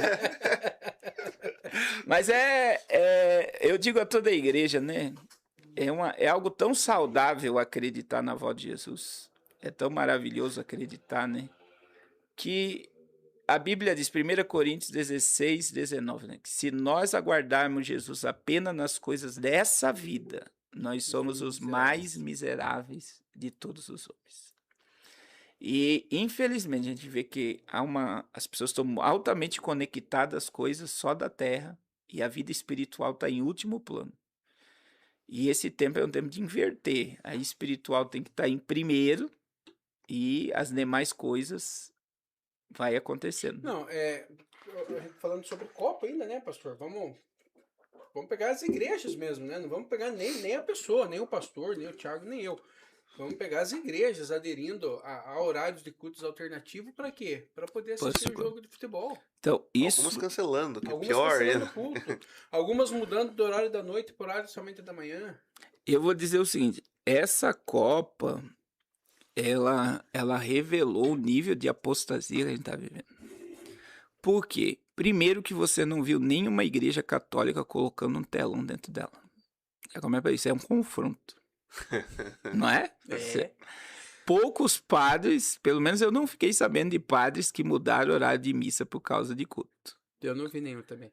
Aí os pastores, eles me colocaram, né, usar a tela de LED da igreja para mostrar o culto dentro do templo, é morte espiritual. E aí eu digo que não é nem os pastores em si.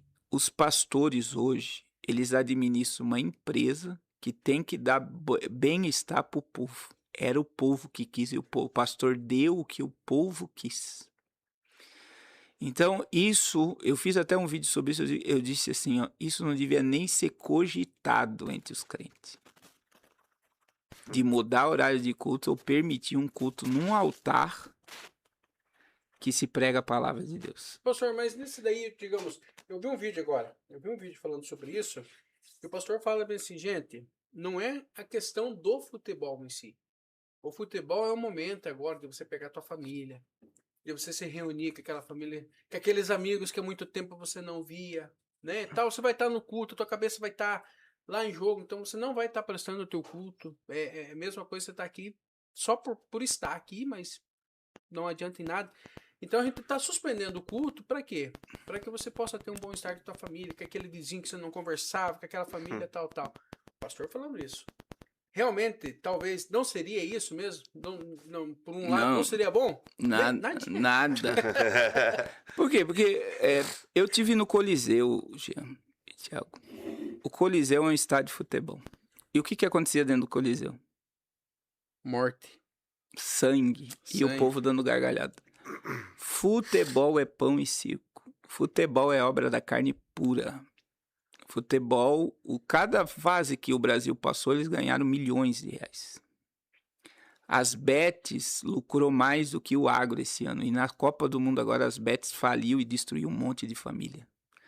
Eu colocar no púlpito da igreja um jogo que está anunciando jogo de azar, bebida, é um absurdo. Não tem lógica. Você pode ser o cara mais... E eu tenho certeza que tem muita gente ímpia, tá? Que não é crente, que jamais aceitaria um negócio desse. Que nem é evangélica. Fala, não, isso não cabe dentro de um templo. Só que, por que cabe nessa geração? Porque igreja hoje é clube social. Entretenimento.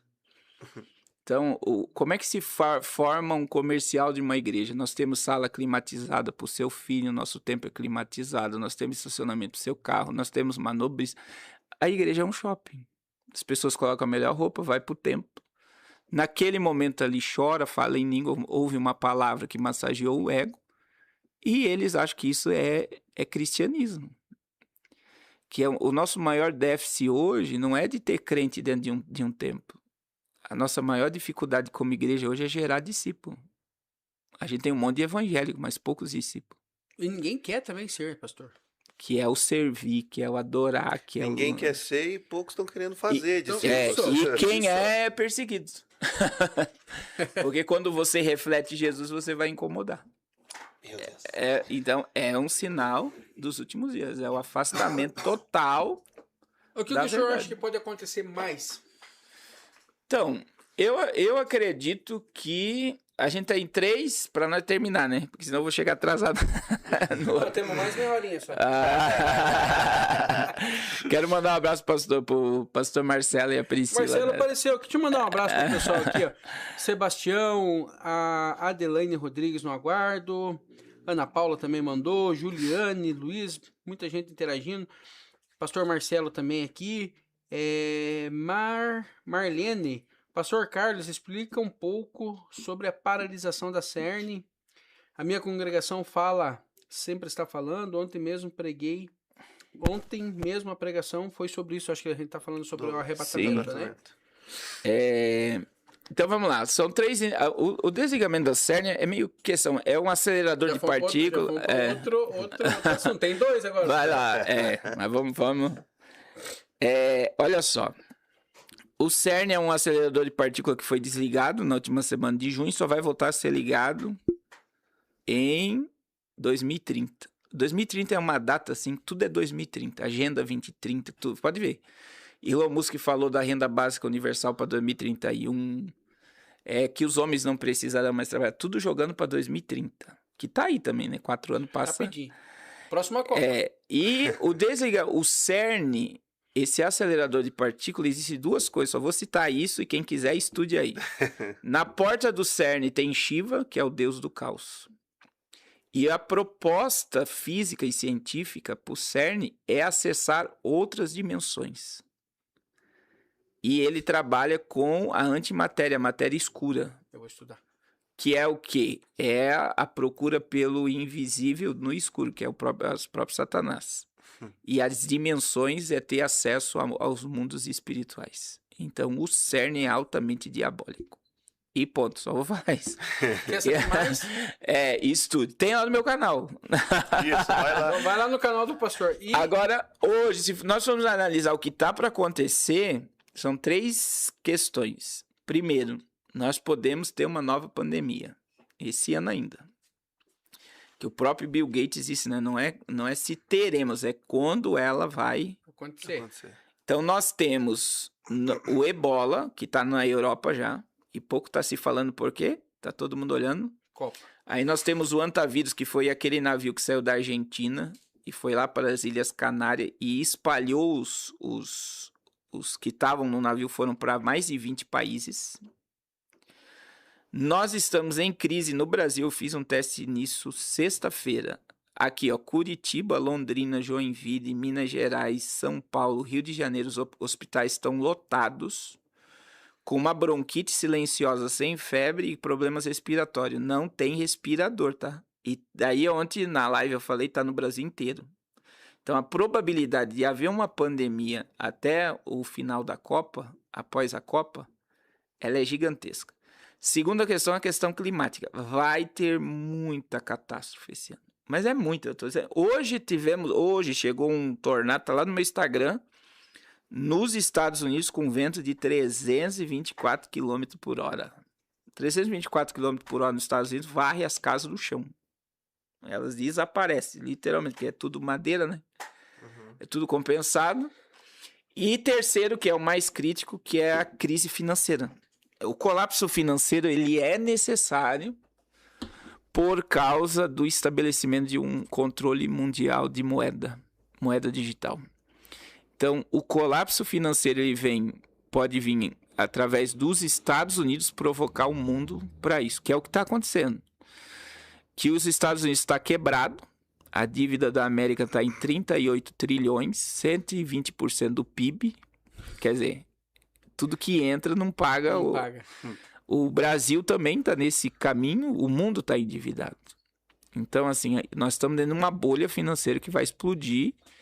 E alguns dizem que vai ser pior do que a grande recessão de 29, né? E você vê uma movimentação. O ouro bateu o recorde por quê? Todo mundo tirando dinheiro e comprando ouro. Porque tudo que está no digital pode colapsar, né? Eu tenho amigos meus ricos que estão comprando ouro, pedra, por causa de medo do sistema financeiro. Então, assim, um colapso financeiro hoje traria um caos, que é pior do que uma guerra. E o caos iria fazer com que a humanidade começasse a clamar por um Messias. Essa é a minha visão. Então imagine, nós temos uma pandemia, uma catástrofe climática e um sistema econômico colapsado. E tudo que eu estou falando aqui não é uma coisa, isso é da mente de um pregador, um teórico da conspiração. Não, são economistas que estão falando. São cientistas que estão falando. Você está entendendo? O que mais me choca de pregar o Apocalipse é que nós temos, por exemplo, o relógio do Apocalipse. Todo mês de janeiro a mídia mostra o relógio do Apocalipse, né? Nós estamos a 85 segundos da meia-noite. Quem movimenta esse relógio é